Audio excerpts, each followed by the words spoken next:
नमस्कार दोस्तों, मैं डॉक्टर पवन बासनीवाल आपका स्वागत करता हूं, वेलकम करता हूं। दोस्तों, चाहे दर्द कैसा भी हो, जैसा मांसपेशियों का दर्द होता है, कमर दर्द होता है, पीछे की गर्दन साइड में दर्द हो रहा है, पैर में मसल खिंच के दर्द होता है, गर्दन रात भर सो रहे दर्द हो रहा है, हाथ में दर्द हो रहा है, इस तरह के दर्द में जनरली दोस्तों आप कौन सी दवाई लेते हैं या मांसपेशियों की दर्द के लिए कौन सा इलाज होता है। दोस्तों, जनरली आप पेन किलर लेते हैं। पेन किलर आपको कौन सा लेना चाहिए, कौन सा सही होता है, पेन किलर के साथ में और आपको क्या लेना चाहिए दोस्तों, जनरली इसका जवाब रहता है दोस्तों पैरासीटामोल, डाइक्लोफेनाक और क्लोरजोक्साजोन नाम की 3 दवाइयों की एक ही गोली आती है।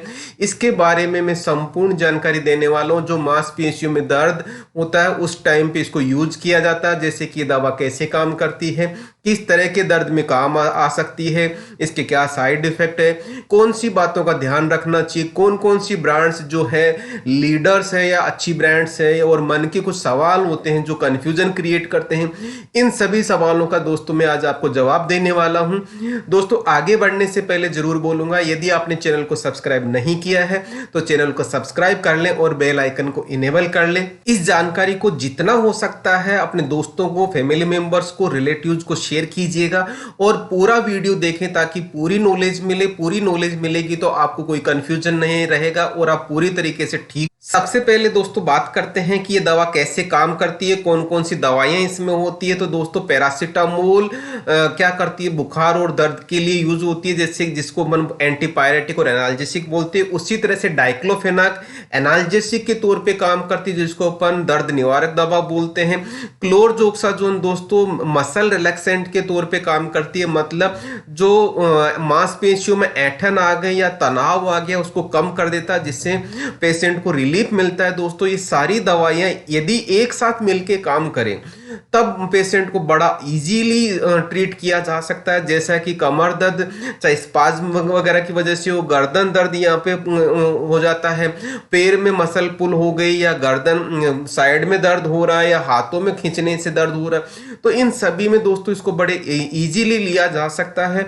और यहाँ पे एक चीज और बताऊं, इन सभी में इन्फ्लामेशन जैसी सिचुएशन भी आ जाती है, जिसमें पैरासीटामोल और डाइक्लोफेनाक बहुत अच्छे से उसको ट्रीट करते हैं ताकि पेशेंट को दर्द नहीं होता है। दोस्तों मैं अब बताना चाहूंगा इन तीनों दवाओं को एक साथ लेने से कौन से साइड इफेक्ट आ जाते हैं। तो जब बात साइड इफेक्ट की आती है तो डिजीनेस, उनिंदापन जैसा महसूस हो सकता है, पेट खराब हो सकता है, पेट खराब के साथ उल्टी हो सकती है, मतलब वॉमिटिंग वाली सिचुएशन आ सकती है, डायरिया वाली सिचुएशन आ सकती है, मतलब दस्त हो सकता है, कानों में जैसे घंटी बजने जैसी सिचुएशन आ सकती है, और आपकी यूरिन का कलर भी कुछ चेंज हुआ मिल सकता है। तो दोस्तों, ये सारा की सारे के सारे जो साइड इफेक्ट्स हैं वो बिल्कुल वेल टॉलरेटेड है, लेकिन यदि आपको कुछ इनमें से कुछ आपको गंभीर लग रहा हो, आप उसको सहन नहीं कर पा रहे हो, तो इमीडिएटली अपने डॉक्टर से साथ कंसल्ट करके प्रॉपर ट्रीटमेंट लेना और दवा को उसी टाइम इमीडिएटली आपको स्टॉप कर देना ताकि आपको ज्यादा कोई प्रॉब्लम ना हो। दोस्तों, अब मैं बात करता हूं कि इन तीनों दवाओं को हम किस तरीके से लें या कौन सी एक गोली आती है जिनको हम तरीके से ले सकते हैं। मतलब मैं बात करने वाला हूं टॉप ब्रांड्स की। दोस्तों, किसकी बात कर रहे हैं अपन, पैरासीटामोल, क्लोरजोक्साजोन और डाइक्लोफेनेक्स के टॉप ब्रांड्स की बात कर रहे हैं, जिसमें आता है सबसे पहले मोबिजॉक्स आता है जो टेबलेट आता है, उसी तरह से इंस्टाजेसिक एमआर आता है, पामाजीन एमआर आता है, उसी तरह से डाइक्लोलिव एमआर आता है, मायोस्पाज्म फोर्ट आता है दोस्तों, सीपीजॉक्स आता है, पावरजेसिक एमआर आता है। अब मैं बात करता हूं दोस्तों, यहाँ पे आपको मैंने जितनी भी ये सारी की सारी ब्रांड्स बताई उनमें से जो आपको डॉक्टर प्रेस्क्राइब करे वो आप दवाई ले सकते हैं। अब इस दवाई को लेते टाइम आपको कौन सी बातों का ध्यान रखना है वो चीज मैं बताता हूं दोस्तों। जनरली आपको जो दवाई दी जाती है डॉक्टर की सलाह से दवाई लेनी चाहिए। इस दवा को आपको खाना खाने के बाद में या हल्का नाश्ता करने के बाद में लेनी चाहिए। जो दवाई दी गई है उसको ना तोड़ना है ना फोड़ना है, एज सच दवाई लेनी चाहिए और पूरी डोज लेनी चाहिए। यदि आप दारू पीने के या शराब पीने के शौकीन है तो आपको वो नहीं पीना चाहिए इस दवा के साथ में। प्रेग्नेंट लेडीज और बच्चे की माँ को इस दवा को डॉक्टर की सलाह बिना बिल्कुल नहीं लेना चाहिए दोस्तों। यदि इस दवा से आपको एलर्जी है तो आपको ये दवा इमीडिएटली स्टॉप कर देनी चाहिए और नहीं लेनी चाहिए। यदि आपको लीवर और किडनी से रिलेटेड प्रॉब्लम है या उनसे रिलेटेड डिजीज है तो ये दवा लेने से पहले डॉक्टर से कंसल्ट एक बार जरूर कर लीजिएगा, क्योंकि इस तरह की सिचुएशन में डॉक्टर यदि आपको या तो आपको क्या करता है डोज कम करते हैं या आपको उसका ऑल्टरनेट देते हैं। तो ध्यान रखिए यदि इससे रिलेटेड कोई प्रॉब्लम है तो आपको उन चीजों का ध्यान रखना चाहिए दोस्तों। अब इसके साथ में आपको कौन सी दवा नहीं लेनी चाहिए दोस्तों, पेन किलर्स कुछ नहीं लेने चाहिए जैसे naproxen, aspirin, ibuprofen, tramadol, hydrocodone और ऑक्सीकोडोन नहीं लेना चाहिए। उसी तरह से स्टेरॉइड प्रेडनिसोन नहीं लेना चाहिए। एसिडिटी को कम करने वाला सिमेटिडिन नहीं लेना चाहिए। बीपी की दवाई जिसमें लिजिनोप्रिल और हाइड्रोक्लोरथाइजाइड नहीं लेना चाहिए।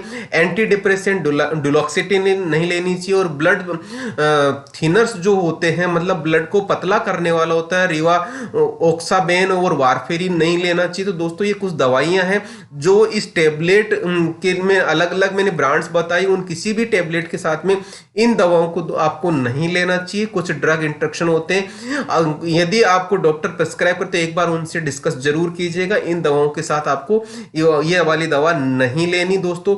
अब मैं बात करता हूं कुछ कंफ्यूजन आते हैं, तो कंफ्यूजन बड़ी प्रॉब्लमेटिक होते हैं दोस्तों। पहला ये है कि इस दवा को लेना सुरक्षित है कि जी हाँ बिल्कुल सुरक्षित है। शर्त यह है दोस्तों ये डॉक्टर आपको प्रेस्क्राइब करना जरूरी है।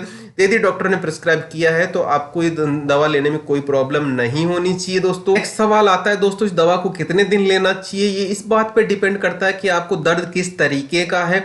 जनरली डॉक्टर आपको प्रेस्क्राइब करके कब करते हैं, जब आपके दर्द को एग्जामिन कर लेते हैं। एग्जामिन करने के बाद में डॉक्टर ने जितने दिनों तक लिखा है दोस्तों उतने दिनों तक आपको ड्रग लेना चाहिए, मतलब दवा लेनी चाहिए। कारण बताता हूं, कई बार हमें लगता है कि मेरा दर्द सही हो गया लेकिन वो इन्फ्लामेशन पूरी तरह से ठीक नहीं होता। दर्द की वजह से जो मसल्स की इंजरी होती है वो प्रॉपर तरीके से ठीक नहीं होती, जिससे आपको वो दर्द वापस रिलैप्स हो सकता है। तो जितने दिनों तक आपके डॉक्टर ने इस दवा को प्रेस्क्राइब किया उतने दिनों तक आपको पूरी डोज लेनी चाहिए ताकि आपको दोबारा वो दर्द ना हो दोस्तों। उसी तरह से बात आती है यदि लंबे समय तक इस दवा को लें तो किडनी खराब हो सकती है कि बिल्कुल दोस्तों, लंबे समय तक यदि आप इस दवा को लेते हैं तो आपका किडनी पे प्रॉब्लम हो सकती है। तो ध्यान रहे लंबे समय के लिए यूज टाइम पे आपको डॉक्टर की सलाह बिना आपको बिल्कुल नहीं लेना चाहिए दोस्तों। ज्यादा दर्द होने पर क्या इस दवा को डबल डोज या ज्यादा डोज ले सकते हैं क्या? बिल्कुल नहीं दोस्तों। जितनी डोज डॉक्टर ने प्रिस्क्राइब किया उतनी ही डोज और उतनी फ्रीक्वेंसी और उतनी ड्यूरेशन पे लेना है। यदि ज्यादा लेंगे तो आपको टॉक्सिसिटी की प्रॉब्लम हो जाएगी। टॉक्सिसिटी से आपको बहुत ज्यादा नुकसान पहुंचा सकती है दोस्तों हेल्थ वाइज। पैरासीटामोल, डाइक्लोफेनाक और क्लोरजोक्साजोन की मैंने अलग अलग टेबलेट्स, इसके यूज, इसके साइड इफेक्ट और इनके सारे चीज मैंने जो बताई है, आपको ये जानकारी कैसे लगी कमेंट सेक्शन में कमेंट जरूर कीजिएगा दोस्तों। इसी के साथ मैं आपसे एक बार जरूर बोलूंगा कोई भी दवा लेने से पहले डॉक्टर की सलाह बिना दवा ना ले दोस्तों। जब दवा खरीदें तो फार्मेसी शॉप से ही दवा खरीदें ताकि आपको प्रॉपर जानकारी मिले दोस्तों। और यहाँ पे एक चीज और बताऊं, कुछ जो इम्यूनिटी बूस्टर्स हैं आपको कुछ लेने चाहिए तो वो मैंने डिस्क्रिप्शन बॉक्स में दे रखा है, वहां पे आप जाके वो खरीद सकते हैं, प्रॉपर डिस्काउंट मिलेगा दोस्तों। अभी भी आपने चैनल को सब्सक्राइब नहीं किया है तो चैनल को सब्सक्राइब कर ले, बेल आइकन को इनेबल कर ले। यदि ये काम आपको अच्छा लगा तो अपने दोस्तों को, रिलेटिव्स को, फैमिली मेंबर्स को शेयर कीजिएगा, कमेंट सेक्शन में कमेंट कीजिएगा। और फिर आप इस काम को सपोर्ट करना चाहते तो थैंक्स का बटन दबाना ना भूले दोस्तों। इसी के साथ मैं आपको बहुत बहुत धन्यवाद देता हूं। Thank you once again.